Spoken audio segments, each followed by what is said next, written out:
نحمده ونصلي على رسوله الكريم اما بعد اعوذ بالله من الشيطان الرجيم بسم الله الرحمن الرحيم يا ايها الذين آمنوا ان تنصروا الله ينصركم ويثبت اقدامكم وقال النبي صلى الله عليه وسلم تركت فيكم ثقلين لن تضلوا ما تمسكتم بهما کتاب اللہ و سنتی صدق اللہ کریم و صدق رسولہ النبی الکریم۔ صدر محترم حافظ عباس صاحب، اس مجمع میں تشریف فرما علماء کرام، بزرگوں اور دوستوں، دھولیا والوں کی محبت ہے کہ انہوں نے ایک ایسے عنوان پر مجھے بولنے کا موقع دیا جو آج ہم تمام مسلمانوں کی انتہائی سخت ضرورت ہے۔ دھولیا کوئی مالیگاؤں سے بہت دور نہیں ہے۔ مالیگاؤں کے حالات آپ جانتے ہیں، دھولیے کے حالات ہم جانتے ہیں۔ رشتہ داریاں بھی ہیں، کاروباری تعلقات بھی ہیں، اسی طرح دوستیاں بھی ہیں۔ ہم اپنے حالات سے بخوبی واقف ہیں۔ جیسے جیسے زمانہ نبوت سے دور ہوتا جا رہا ہے، قیامت قریب آتی جا رہی ہے، ایک کے بعد ایک اس طرح کے حالات آج دنیا میں رونما ہو رہے ہیں، جس سے نبرد آزما ہونا اور پھر سرخرو اور کامیاب ہو کر کے زندگی گزارنا انتہائی مشکل ہوتا جا رہا ہے۔ نبی کریم صلی اللہ علیہ وسلم کی وہ حدیث مبارک کہ ایک زمانہ آئے گا کہ تمام دنیا کے لوگ اس طرح مسلمانوں پر ٹوٹ پڑیں گے جس طرح بھوکے لوگ دسترخوان پر، تھال پر، پیالوں پر ٹوٹ پڑتے۔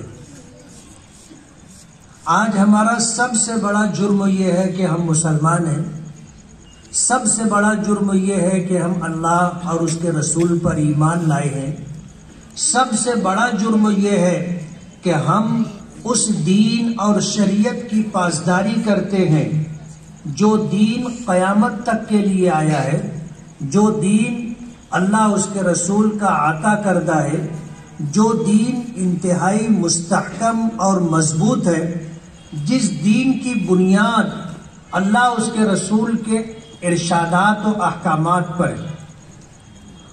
آپ اگر دیکھو گے تو دنیا میں دو طرح کے قوانین و احکام آپ کو ملیں گے۔ ایک تو وہ قانون ہے جو اللہ اس کے رسول نے ہمیں عطا کیا، اور دوسرا وہ قانون ہے جو دنیا میں انسان بناتے ہیں۔ ہر ملک کا اپنا ایک دستور ہوتا ہے، آئین ہوتا ہے، ہر ملک کا اپنا ایک سنویدھان ہوتا ہے۔ جیسے ہمارے ہندوستان کا آئین، دستور اور سنویدھان ہے۔ ملک آزاد ہوا تھا، ملک کی آزادی سے پہلے انگریزوں کی حکومت تھی اور ہندوستان میں ہم اور آپ غلامی کی زندگی گزار رہے تھے۔ ہمارے علماء اور اکابرین نے، ہمارے بزرگوں نے، اولیاء کرام نے، ایمان والوں نے اس ملک کی آزادی کے لیے سب سے پہلے آواز بلند کی تھی اور سب سے پہلے اس راستے میں جد و جہد اور کوشش کی تھی۔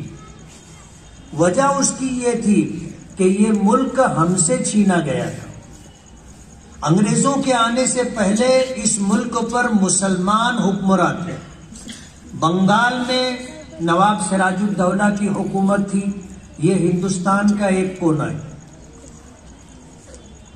میسور میں سلطان فتح علی ٹیپو کی حکومت تھی، وہ ہندوستان کا ایک دوسرا کونا ہے۔ ہندوستان کے وسط میں مغلوں کی حکومت تھی، نظام کی حکومت تھی، الگ الگ نوابوں کی حکومت تھی۔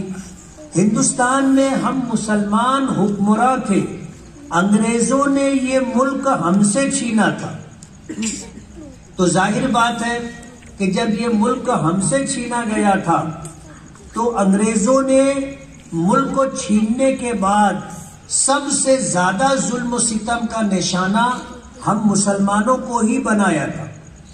ایک زمانہ گزرا، شاہ عبدالعزیز رحمت اللہ علیہ نے اس ملک کی آزادی کے لیے فتویٰ جاری کیا۔ یہ عنوان الگ ہے، لیکن میں آپ کو یہ بتانا چاہتا ہوں کہ یہ ملک ہمارا تھا، ہم اس پر حکمراں تھے، انگریزوں نے یہ ملک ہم سے چھینا تھا اور انگریزوں نے اپنا ایک نظام بنایا تھا، ایک قانون جاری کیا تھا۔ جب یہ ملک ہم سے چھینا گیا تھا تو اس کی آزادی کے لیے انگریزوں سے یہ ملک واپس لینے کے لیے سب سے پہلے جدوجہد مسلمانوں نے اور خاص طور پر علماء کرام نے شروع کی، اور اس کی وجہ میں آپ کو بتا دوں۔ انگریزوں نے جب اس ملک کو ہم سے چھینا تو چھیننے کے بعد انہوں نے جو پروگرام بنایا تھا وہ پروگرام یہ تھا کہ اس ملک سے اسلام اور مسلمانوں کو ختم کر دیا جائے۔ جب انہوں نے یہ پروگرام بنایا کہ اس ملک سے اسلام اور مسلمانوں کو ختم کر دیا جائے تو ظاہر بات ختم کر دی جائے اور ہم سے ووٹ دینے کا حق بھی چھین لیا جائے۔ موجودہ حکومت اسی راستے پر چل رہی ہے۔ اس لیے میں یہ کہنا چاہتا ہوں کہ انگریزوں کی حکومت اس حکومت سے بہت اچھی تھی، مگر انہوں نے اسلام اور مسلمانوں کو اس دیش سے ختم کرنے کا پروگرام بنایا تو مسلمانوں کو ان سے مقابلے کے لیے کھڑا ہونا پڑا، اور ایک لمبی طویل مزاحمت کے بعد، مقابلے کے بعد یہ دیش کو آزادی ملی۔ اور جب دیش کو آزادی ملی 15 اگست 1947 کو، اس کے بعد ایک کمیٹی تشکیل دی گئی اور کمیٹی کے سربراہ کی حیثیت سے ڈاکٹر بابا صاحب امبیڈکر کو اس کمیٹی کا صدر بنایا گیا، اور انہیں یہ ذمہ داری دی گئی کہ اس ملک کے لیے آئین، دستور اور سنویدھان بنائیں۔ یہ تقریباً 291 افراد پر مشتمل یہ کمیٹی تھی، جس میں ہمارے جمعیت علماء کے حضرت مولانا حفظ الرحمان سہواری، حضرت مولانا محمد میاں صاحب، حضرت مولانا ابوالکلام آزاد، ایسے چیدہ علماء کرام تھے، وہ اس کمیٹی میں تھے۔ اور آپ کو یہ بھی بتا دوں، جب دیش کا قانون بننے لگا تھا تو اس وقت ہمارے اکابرین اور بزرگوں نے اس وقت کے ذمہ داروں سے ان کا وہ وعدہ یاد دلایا تھا کہ جب دیش انگریزوں سے آزاد ہوگا تو اس ملک کا دستور سیکولر ہوگا، جمہوری ہوگا اور غیر مذہبی ہوگا۔ یعنی جو دستور بنے گا وہ کوئی مذہبی دستور نہیں ہوگا بلکہ سیکولر دستور ہوگا، اور اس دستور کے پیش نظر اس ملک میں جتنی قومیں رہتی ہیں، جتنے دھرم اور مذہب کے ماننے والے لوگ رہتے ہیں، سب کو اپنے مذہب اور دھرم کے مطابق زندگی گزارنے کی آزادی ہوگی۔ کوئی کسی سے تعرض نہیں کرے گا، ہر مذہب کا ماننے والا اپنے مذہب کی تعلیم بھی کر سکے گا، تعلیم کے لیے انتظامات بھی کر سکے گا، ہر مذہب کا ماننے والا اپنے مذہب کی تبلیغ اور اشاعت بھی کر سکے گا۔ ایسا جمہوری قانون ہوگا، یہ وعدہ تھا اس وقت کا جب انگریزوں سے لڑائی چل رہی تھی، اور جو لوگ پیش تھے سب کا باہمی طور پر یہ مشورہ ہوا تھا کہ اس ملک کا آئین جو ہوگا وہ سیکولر ہوگا۔ ہمارے علماء، اللہ ان کی قبروں پر کروڑوں رحمتیں نازل فرمائے، انہوں نے اس ملک کا دستور اور آئین جو بنایا بنوایا وہ سیکولر اور جمہوری قانون بنایا، غیر مذہبی دستور اور سنویدھان بنایا۔ لیکن آج کیا ہو رہا ہے آپ کو پتہ ہے؟ اس سے آگے بڑھ کر کے جو بات مجھے آپ کے سامنے رکھنی ہے وہ یہ کہ ایک طرف اللہ اس کے رسول کا قانون ہے اور دوسری طرف انسانوں کا بنایا ہوا قانون ہے۔ جب یہ دستور بنا اور دیش کی آزادی کے بعد جب اس قانون کا نفاذ ہوا چند سالوں کے بعد، اس وقت سے لے کر کے اب تک انسانوں کا بنایا ہوا یہ قانون تقریباً 50 سے زائد مرتبہ اس میں تبدیلیاں ہو چکی، اور تبدیلی کیوں ہوئی وہ میں آپ کو بتانا چاہتا ہوں کہ ایک طرف اللہ اس کے رسول کا قانون ہے اور دوسری طرف انسانوں کا بنایا ہوا قانون۔ جو چیز ہمارے ملک میں ہے یہی چیز دنیا کے تمام ملکوں میں ہے کہ وہاں پر ایک قانون ہے جو انسانوں کا بنایا ہوا ہے، اور انسان کو اپنی ماضی کا علم ہوتا ہے، انسانوں کو اپنے حال کا علم ہوتا ہے، اور انسانوں کو اپنے مستقبل کے تعلق سے کوئی کامل علم نہیں ہوتا، ایک اندازہ ہوتا ہے کہ سال بھر بعد، 10 سال بعد، 20 سال بعد، 50 سال بعد حالات کیا ہوں گے۔ آدمی سوچ سکتا ہے، ایک اندازہ لگا سکتا ہے، یقین کے ساتھ کسی کو پتہ نہیں ہوتا، خبر نہیں ہوتی کہ کل کیا ہوگا۔ اب ایسے لوگ جن کو ماضی کا علم ہے، جن کو حال کا علم ہے لیکن مستقبل کا علم نہیں ہے، وہ لوگ جو قانون بناتے ہیں وہ ماضی اور حال کو دیکھ کر کے بناتے، لیکن یہ حالات مستقبل میں بھی رہیں گے ایسا ضروری نہیں ہے۔ جب حالات بدلتے ہیں تو پھر اسمبلیوں میں اور پارلیمنٹ میں قانون بدلا جاتا ہے، قانون بدلا جاتا ہے، اور اس لیے بدلا جاتا ہے کہ حالات بدل گئے۔ تو ایک طرف اللہ اس کے رسول کا قانون ہے اور ایک طرف انسانوں کا اپنا بنایا ہوا قانون ہے، دونوں میں جو فرق ہے وہ فرق سمجھنے کا ہے۔ فرق یہ ہے کہ اللہ اس کے رسول کے قانون میں کوئی تبدیلی نہیں ہے۔ 1400 سال پہلے جو قانون، جو شریعت، جو دین ہمیں دیا گیا، اس وقت سے لے کر کے آج تک اور آج کے بعد قیامت تک یہ قانون اسی حالت میں رہے گا جس حالت میں 1400 سال پہلے تھا۔ آج ہے، کل بھی ایسا ہی رہے گا، قیامت تک ایسا ہی رہے گا، اس میں تبدیلی نہیں آئے گی۔ کیوں؟ یہ اللہ کا بنایا ہوا قانون، اور اللہ تعالیٰ کو ما کان ما یکون کا علم ہے، یعنی ماضی میں کیا تھا اللہ کو وہ بھی پتا ہے، علم ہے، اور قیامت تک حالات کیسے آئیں گے، کیا ہوگا، اس بات کا بھی پتا اللہ کو ہے، علم اللہ پاک کو ہے۔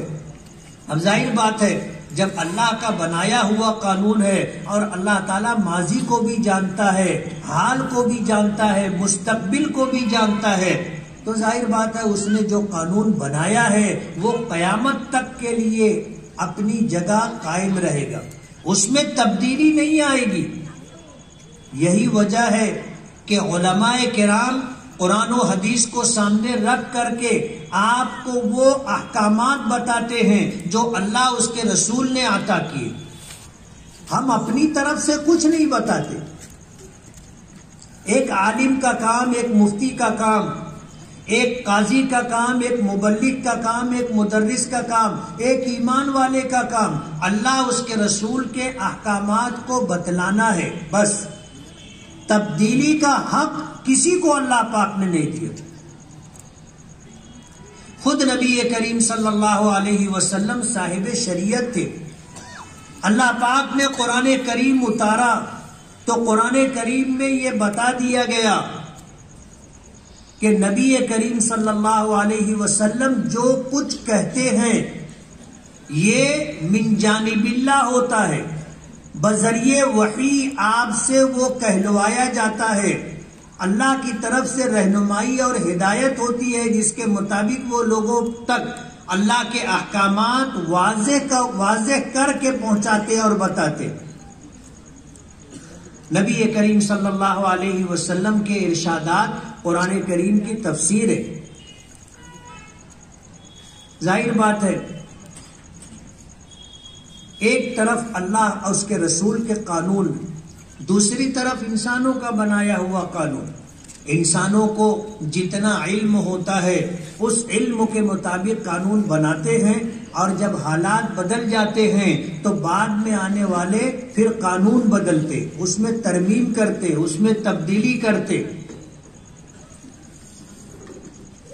آج ہم لوگوں پر جو حالات ہیں پورے ملک میں، بلکہ یوں کہو کہ پوری دنیا میں آج ایمان والوں پر جو حالات ہیں وہ ہم میں سے ہر واقف شخص کو پتہ ہے، سب جانتے، اور جن کو جتنا زیادہ علم ہے حالات کا وہ اتنے زیادہ پریشان اور بے چین۔ جن کو پتہ نہیں ہے، حالات کا اندازہ نہیں ہے، ان کو کوئی پریشانی، کوئی بے چینی نہیں، لیکن جن کو حالات کا علم ہے، دشمنوں کی سازشوں کا، ان کی پلاننگ کا پتہ ہے، ان کی راتوں کی نیند اڑ گئی ہے۔ آج ملک کے حالات کیسے ہیں سب کو پتہ ہے، میں اس کی تفصیل میں نہیں جانا چاہتا۔ ظاہر بات ہے کہ آج ہم اس ملک میں ہیں اور اس ملک میں کیا ہو رہا ہے سب کو پتہ ہے۔ عربی کا جملہ ہے صاحب البیت ادری بما فی، گھر والا جانتا ہے گھر میں کیا ہے۔ ہم اپنے گھر میں ہیں تو ہمیں ہمارے گھر کا علم ہے، گھر کا پتہ ہے، گھر میں کیا ہے اس کی جانکاری ہے، اور ظاہر بات ہے کہ ہم اپنے شہر میں ہیں، شہر میں کیا ہو رہا ہے اس کا بھی پتہ ہے، اپنے ملک میں ہے، ملک میں دیش میں کیا ہو رہا ہے اس کا بھی پتہ ہے۔ موجودہ حالات ہم لوگوں کے لیے انتہائی ناگفتگو، انتہائی تکلیف دہ۔ ملک کی آزادی کے بعد سے آج تک ہم لوگوں کے ساتھ کیا ہوا ہے سب کو پتہ ہے۔ سچر کمیشن کی رپورٹ نے جو حالات حکومت کے سامنے رکھے اس کا ایک جملہ ہے اور بہت مشہور جملہ ہے، بار بار آپ نے سنا ہوگا کہ اس ملک میں مسلمانوں کی حالت دلتوں سے بھی زیادہ پسماندہ ہے۔ ہم لوگ جہاں اچھی تعداد میں ہیں، ہم لوگ اس تعداد کی وجہ سے، مل جل کر کے رہنے کی وجہ سے، اکٹھا رہنے کی وجہ سے قدر محفوظ ہے۔ آپ اندازہ کرو ان لوگوں کے بارے میں، دیہاتوں میں جو دو چار مکانات ہیں، شہروں میں جو منتشر ہو کر کے رہتے ہیں، الگ الگ مکانات ہیں، بازو میں کون ہے دوسرے مذہب کا ماننے والا، آگے پیچھے اوپر نیچے اس طرح کے رہنے والے لوگ ہیں، ان کی دینی حالت اور ان کی سماجی حالت کیا ہے ہم نہیں اندازہ کر سکتے۔ ایسے حالات میں جب ایسے ناگفتہ اور تکلیف دہ حالات کے ساتھ دنیا میں مسلمان جی رہا ہے اور سب یہ چاہتے ہیں کہ ہمارے حالات بدلے، ہمارے حالات بدلے اور بے روزگاری سے نکل کر کے روزگار پالے، ہم پریشانیوں سے نکل کر کے اچھے حالات میں آ جائے، بیماریوں سے نکل کر کے صحت پالے، ذلت کی زندگی ختم ہو جائے، عزت کا مقام مل جائے، سماج کے اندر باوقار طریقے سے ہم زندگی گزارنے لگے۔